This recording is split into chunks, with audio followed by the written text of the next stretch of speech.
Good evening. Welcome again to Vintage City Group session. I wanted to touch base with you guys on an idea that when I was studying the book of James came out, and just a quick thought and consideration for you guys to maybe talk about and put into practice.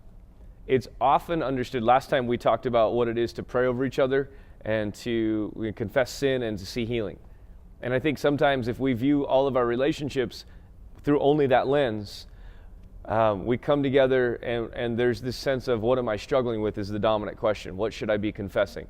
And I just want to highlight something that a couple verses prior to that, James says that I think is worth sharing. James will actually teach a concept that says we all bring something to the equation when we gather.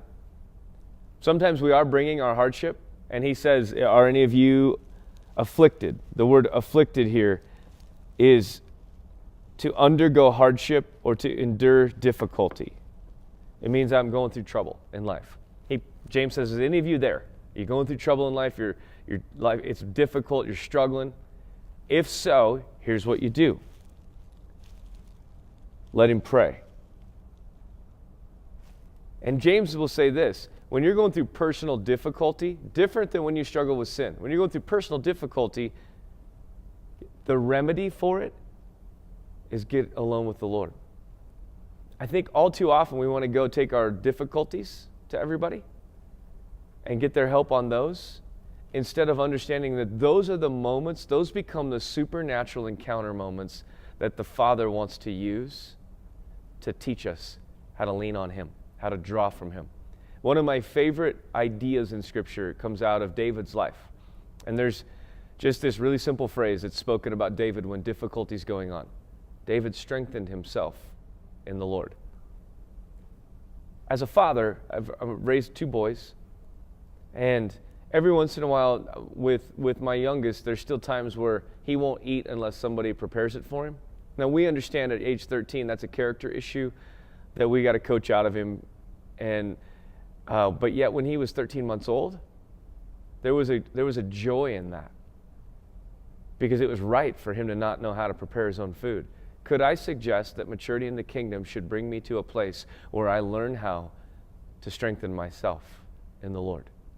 And I no longer need those around me to pick me up by the bootstraps, because I've developed an encounter with Him, and I know how to just go quiet my soul, sit with Him, share my afflictions, and hear Him. But there's a second half of this that's really important that I want to share. James will say this, is any merry? Is any happy? Let him sing psalms. James will teach this concept that what happens when you're in a great spot. This word merry means to cheer up, to be cheerful, to be of good cheer, or to be full of joy.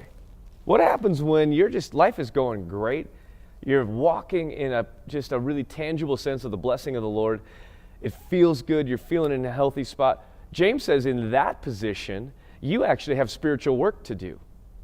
And he says, let them sing psalms.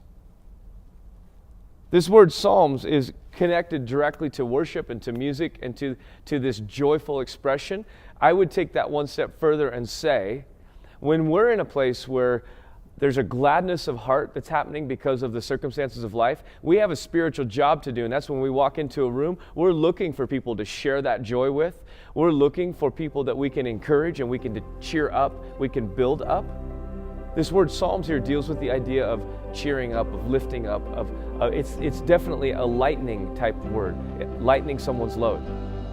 What happens if a lot of times when I'm in that spot, I allow that joy of the Lord to overwhelm me and I become a catalyst in worship that's helping lift a room?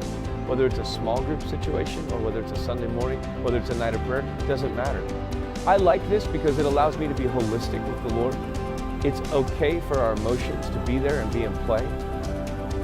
It's just important that we learn how to deal with them properly. Love you guys so much. Hope you have a blessed evening.